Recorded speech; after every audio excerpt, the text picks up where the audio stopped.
रात के करीब 2 बजे का समय है, जिसमें कि पर्शियन गल्फ के ऊपर एक अजीब सा सन्नाटा पसरा हुआ है। दूर दूर तक फैले काले पानी पर कुछ मैसिव ऑयल टैंकर्स धीरे धीरे आगे बढ़ रहे हैं। सैटेलाइट सब कुछ मॉनिटर कर रहे हैं, रडार्स एक्टिव हैं, लेकिन फिर भी कुछ ऐसा है जो इनविजिबल है। एक टेंशन, एक डर, जैसे कुछ बहुत बड़ा होने वाला हो। जैसे ये शांति असली नहीं बल्कि तूफान से पहले की खामोशी हो। इमेजिन कीजिए अगर अगले कुछ घंटों में यहाँ अचानक एक्सप्लोजन्स होने लगे, अगर दुनिया की सबसे बड़ी ऑयल सप्लाई चेन यहीं पर रुक जाए तो क्या होगा? क्या आपकी रोजमर्रा की जिंदगी पर असर पड़ेगा? क्या पेट्रोल डीजल के दाम अचानक आसमान छू लेंगे? और सबसे बड़ा सवाल, क्या दुनिया एक और बड़े युद्ध की तरफ बढ़ रही है?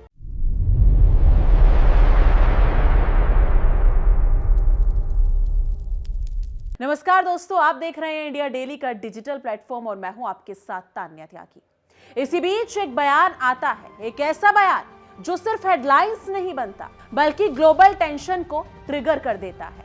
अमेरिका के राष्ट्रपति डोनाल्ड ट्रंप कहते हैं, ईरान का ऑयल मेरी सबसे फेवरेट चीज है and we can take control of Kharg island. अब ये सिर्फ एक कैजुअल स्टेटमेंट नहीं है, ये एक संकेत है, एक वार्निंग है और शायद एक प्लान भी, क्योंकि जब दुनिया की सबसे पावरफुल मिलिट्री पावर इस तरह का स्टेटमेंट देती है तो उसके पीछे सिर्फ वर्ड्स नहीं होते, स्ट्रेटजी होती है, इंटेंशन होती है और कभी-कभी एक्शन का ब्लूप्रिंट भी होता है। जी हाँ, लेकिन अब जरा फोकस करते हैं उस जगह पर जो इस पूरे कॉन्फ्लिक्ट का सेंटर बन चुका है, खार्क आइसलैंड। सरफेस पर ये एक छोटा सा आइसलैंड लगता है, लेकिन जियोपॉलिटिक्स की लैंग्वेज में एक पावर नोड है।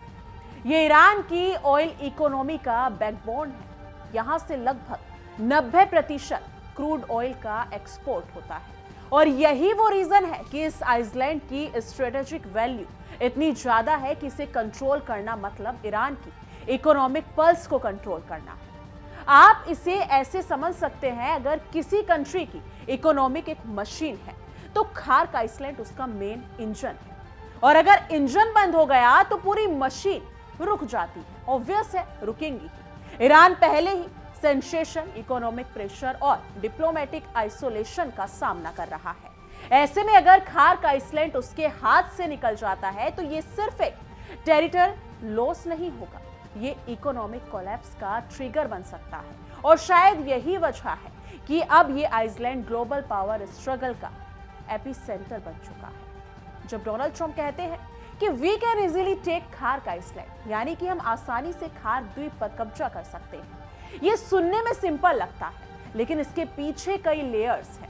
पहली लेयर है साइकोलॉजिकल वारफेयर, जहां बिना गोली चलाए ओपोनेंट पर प्रेशर बनाया जाता है। दूसरी लेयर है जियोपॉलिटिकल सिग्नलिंग, जहां ये मैसेज दिया जाता है कि यूएस अभी भी ग्लोबल डोमिनेंस मेंटेन करता है। और तीसरी लेयर है इकोनॉमिक स्ट्रेटजी, क्योंकि ऑयल सप्लाई चेन्स को कंट्रोल करना मतलब ग्लोबल मार्केट्स को इनडायरेक्टली कंट्रोल करना होता है। और ट्रम्प ने यह भी कहा कि वी मे और may not do it, we have many options. ये स्टेटमेंट और भी ज्यादा इंटरेस्टिंग है क्योंकि यह अस्पष्टता क्रिएट करता है, अनसर्टेनिटी क्रिएट करता है और अनसर्टेनिटी ही वो चीज है जो मार्केट्स को डिसएबिलिटाइज्ड करती है, यानी कि एनिमीज को कंफ्यूज करती है और अलाइज को अलर्ट करती है। यानी ये सिर्फ एक बयान नहीं बल्कि कैलकुलेटेड मूव है। आइए देखिए हमारी एक खास रिपोर्ट हमारे सहयोगी विवेक शांडिल्य के साथ। आज की तारीख में पूरी दुनिया डोनाल्ड ट्रंप से बस एक ही सवाल पूछ रही है कि जंग को 1 महीना हो चुका है, अमेरिका के हाथ क्या लगा, अमेरिका को क्या हासिल हुआ। जंग की शुरुआत के बाद से अब तक कोई भी यह दावा नहीं कर सकता है कि उसने कुछ भी इस जंग से हासिल कर लिया है। हां, लेकिन ईरान यह जरूर कह सकता है कि उसने 1 महीने के अंदर सुपर पावर की ताकत को, सुपर पावर की साख को मिट्टी में मिलाकर रख दिया है। उसकी नाक और साख दोनों काट दी। हां, बर्बादी दोनों तरफ हुई है। तो शो की शुरुआत में 3 तस्वीरों के साथ करना चाहूंगा। आप देखिए, सबसे पहले 3 तस्वीरें आपके सामने, आपके टेलीविजन स्क्रीन पर। खाड़ी में महासंग्राम की ये 3 तस्वीरें। ईरान का दावा है कि उसने 500 यूएस के कमांडोज को मार गिराया है। दूसरा, जमीनी कार्रवाई को लेकर ईरान कह रहा है जब यूएसएस त्रिपोली की तैनाती हो रही है तो नरक में तुम्हारा स्वागत है, ये ईरान का जवाब है। और यूएसएस त्रिपोली को लेकर ईरान ने यह भी कहा है कि आने दो इसे, हम इसे इसी समंदर में, इसी होर्मुज स्ट्रेट में डुबाएंगे। वेलकम टू हेल, ये फोटो जारी की गई है, देखिए तस्वीरें। इसको कहते हैं किसी भी जंग को लड़ने के लिए टेम्परामेंट। बेशक ईरान एक कमजोर मुल्क है अमेरिका के सामने, लेकिन 1 महीने की लड़ाई के बाद भी 5000 से ज्यादा बॉम्ब्स गिराए गए ईरान की जमीन पर, और ईरान तस्वीरें पोस्ट कर रहा है welcome to hell social media पर। यह है टेम्परामेंट इस वॉर का जो ईरान की तरफ से दिखाया जा रहा है, जो कमिटमेंट दिखाया जा रहा है, काबिले तारीफ है। यानी जंग के बीच ईरान और आईआरजीसी ने वो कर दिखाया जिसने पूरी दुनिया में खलबली मची हुई है। ईरान ने दावा कर दिया है कि उसने करीब 500 अमेरिकी सैनिकों को मार गिराया है।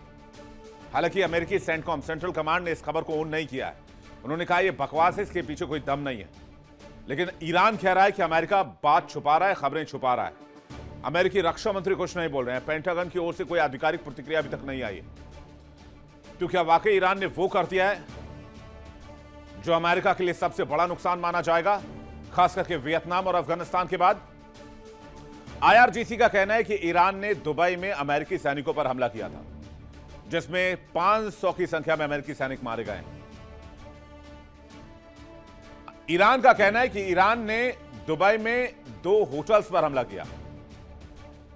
वहां पर एक होटल में 400 सैनिक थे और एक होटल में 100 अमेरिकी सैनिक थे। यानी एक जगह 400 अमेरिकी सैनिक मारे गए और दूसरी जगह 100 अमेरिकी सैनिक ढेर हो गए। 2 मिसाइलों से दुबई में अमेरिकी सैनिकों पर हमला किया गया। आईआरजीसी ने ठिकानों को पहचान कर हमला किया। हमले के बाद सैन्य बेस से बाहर ये सैनिक सो रहे थे। ईरान के मुताबिक ज्यादातर अमेरिकी सैनिक ईरान के निशाने पर थे, इसलिए दुबई में ईरान ने इसे अंजाम दिया। अगर अमेरिकी सैनिक इतनी बड़ी संख्या में मारे गए हैं तो अमेरिका का जवाब क्या होगा और अमेरिका की हालत क्या होगी? ईरान ने कहा अगर अमेरिकी सैनिक ईरान में घुसे तो सीधे कब्रिस्तान में जाएंगे, क्योंकि सबके ताबूत हमने बना रखे हैं। ईरान ने कहा है कि अमेरिका के पास सरेंडर के अलावा कोई विकल्प नहीं बचा है। हमले के तुरंत बाद ईरानी राष्ट्रपति ने सोशल मीडिया पर पोस्ट कर कहा कि पड़ोसी देश ईरान के दुश्मनों को अपने यहां शरण न दें। हम पड़ोसियों से बेहतर रिश्ते चाहते हैं, लेकिन तब तक जब तक वो दुश्मनों का साथ ना दें।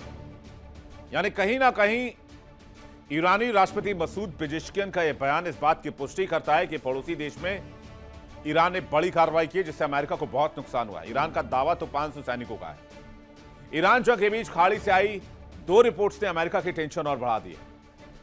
एक रिपोर्ट तो उसके सैनिकों को लेकर है, डर के मारे अमेरिकी सैनिक मिलिट्री बेस छोड़कर होटलों में छिप रहे हैं। दूसरी तरफ ईरान के हमले में करीब 10,000 करोड़ के हथियार भी बर्बाद हो चुके हैं।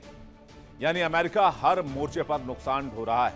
आर्थिक मोर्चे पर भी फेल हो रहा है, कूटनीतिक मोर्चे पर भी फेल हो रहा है, और जंगी मोर्चे पर भी अमेरिका सेटबैक में है। ईरान के सरकारी मीडिया तकसीम के मुताबिक इस घटना को हजरत खातम अल अनबिया के मुख्यालय से अंजाम दिया गया। दुबई में गुप्त ठिकानों पर रह रहे अमेरिकी सैनिकों को निशाना बनाया गया। यानी आईआरजीसी के प्रवक्ता ने दावा किया कि जिन ठिकानों पर ईरान ने हमला किया उन जगहों पर 500 से अधिक अमेरिकी सैनिक मौजूद थे। जहां एक जगह 400 थे तो वहीं दूसरे ठिकाने पर 100 सैनिक मौजूद थे। बयान में यह भी कहा गया है कि आईआरजीसी ने इन ठिकानों की पहचान की और सटीक मिसाइल और ड्रोन हमले किए। लेकिन ईरान के दावे पर क्या यूएस कबूलनामा दे रहा है? यूएस सेंटकॉम ने क्या रिएक्शन दिया, आइए जल्दी से देखते हैं। यूएस सेंटकॉम ने कहा है कि यह सरासर अफवाह है, यह झूठ है, यह वॉर प्रोपेगेंडा है, यह इंफॉर्मेशन प्रोपेगेंडा है। सेंटकॉम ने कहा यह इस तरह की कोई हमला हमारे सैनिकों के ऊपर नहीं हुआ है। यूएस अधिकारियों ने कहा कि हार छिपाने की कोशिश की जा रही है। यानी ईरान दावा तो बड़ा कर रहा है, लेकिन अमेरिका उसे नकार रहा है, जबकि अमूमन यह देखा नहीं चाहता है। अमेरिका में शहादत या सैनिकों की मौत बहुत बड़ी बात होती है, ये एक बहुत बड़ा नेशनल इश्यू बनता है। तो 2 चीजें हो सकती हैं कि या वाकई ईरान ने जो कहा है उसने कर दिया है, तो डोनाल्ड ट्रंप अपनी साख बचाने के लिए उस बात को दबाने की कोशिश कर रहे हैं जिससे पूरी दुनिया में और खासकर अमेरिका के अंदर बहुत कोहराम ना मचे।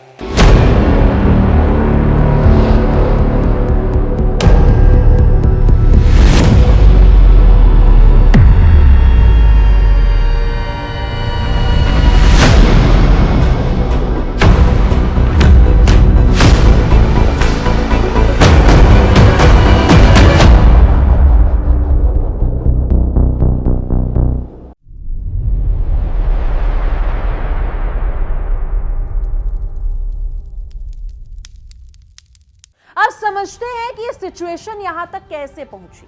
टाइमलाइन बहुत इंपॉर्टेंट है क्योंकि हर वॉर अचानक नहीं शुरू होती, उसके पीछे इवेंट्स की एक चेन होती है। 28 फरवरी को यूएस और इजराइल ने मिलकर ईरान पर स्ट्राइक्स शुरू की। ऑफिशियली इसे टारगेटेड मिलिट्री एक्शन कहा गया, लेकिन रियलिटी में ये एक एक्सिलरेशन की शुरुआत थी। इसके बाद ईरान ने जवाबी कार्रवाई की, मिसाइल्स लॉन्च हुए और ड्रोन्स डिप्लॉय हुए, साइबर अटैक्स भी रिपोर्ट हुए। धीरे धीरे कॉन्फ्लिक्ट इंटेंसिफाई होता गया।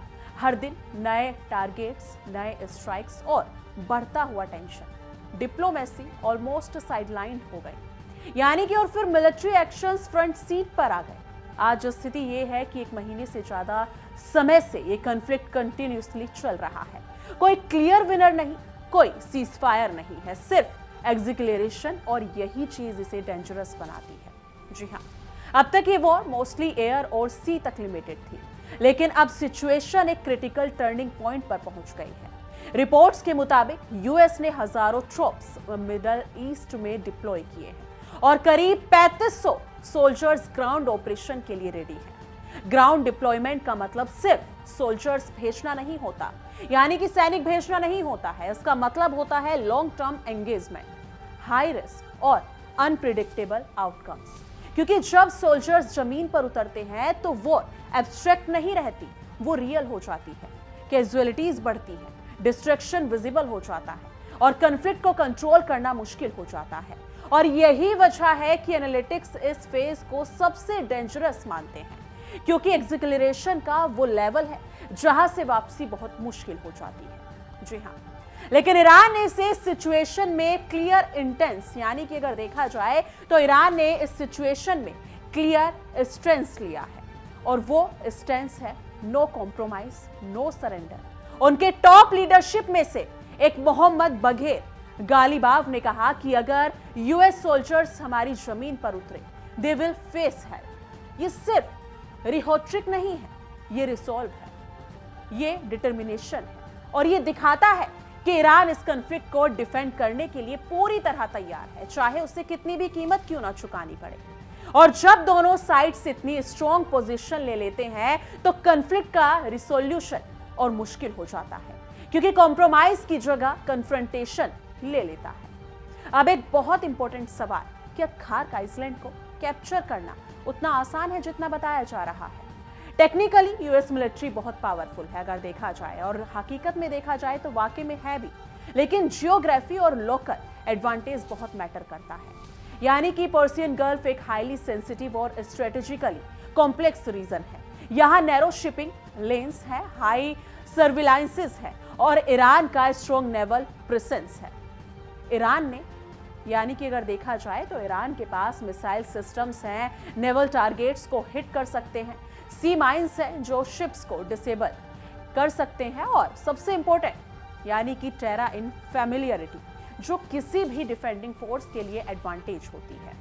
लेकिन इसलिए अगर यूएस ऑपरेशन शुरू करता है तो ये क्विक मिशन नहीं होगा, ये होगा प्रोलॉन्ग्ड कॉन्फ्लिक्ट बन सकता है, जिसमें दोनों साइड्स को हैवी लॉसेस झेलने पड़ सकते हैं।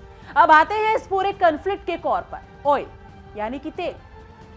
ऑयल सिर्फ फ्यूल नहीं, ये ग्लोबल इकोनॉमी का बैकबोन है। ट्रांसपोर्टेशन, इंडस्ट्रीज, एनर्जी, सब कुछ ऑयल पर डिपेंड करता है, और अगर हम देखें तो वाकई ये करता भी है, और मिडिल ईस्ट इसका सबसे बड़ा सप्लायर है। अगर खार्क आइसलैंड डिस्टर्ब होता है तो ग्लोबल सप्लाई चेन पर डायरेक्ट इंपैक्ट पड़ेगा, प्राइसेस बढ़ेंगे, मार्केट अनस्टेबल होंगे और इकोनॉमिक रिबल इफेक्ट पर पूरी दुनिया में महसूस होगा। इंडिया जैसी कंट्रीज जो हैवीली ऑयल इंपोर्ट पर डिपेंड है, उनके लिए सिचुएशन बहुत चैलेंजिंग होगी। बिकॉज ऑफ पेट्रोल डीजल के दाम बढ़ेंगे, इन्फ्लेमेशन बढ़ेगा और कॉमन पीपल की डेली लाइफ पर इसका असर साफ दिखाई देगा। अब सबसे बड़ा और सेंसिटिव सवाल यही है, क्या ये वर्ल्ड वॉर 3 की शुरुआत हो सकती है?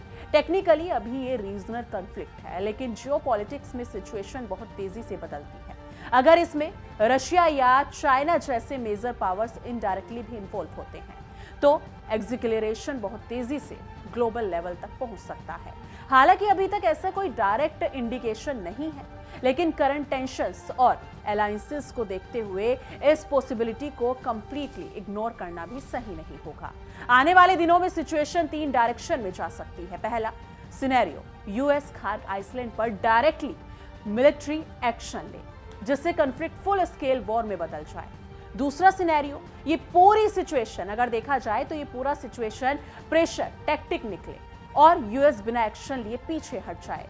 बात करें तीसरे सिनेरियो की, डिप्लोमेटिक इंटरवेंशन हो, टॉक शुरू हो, लेकिन करंट टेंशन को देखते हुए ये ऑप्शन अभी लीस्ट लाइकली लगता है। जी हाँ, तो ये सिर्फ एक कॉन्फ्लिक्ट नहीं है, ये कॉम्प्लेक्स पजल है जिसमें पावर, पॉलिटिक्स, रिसोर्सेज और स्ट्रेटेजी सब कुछ शामिल है।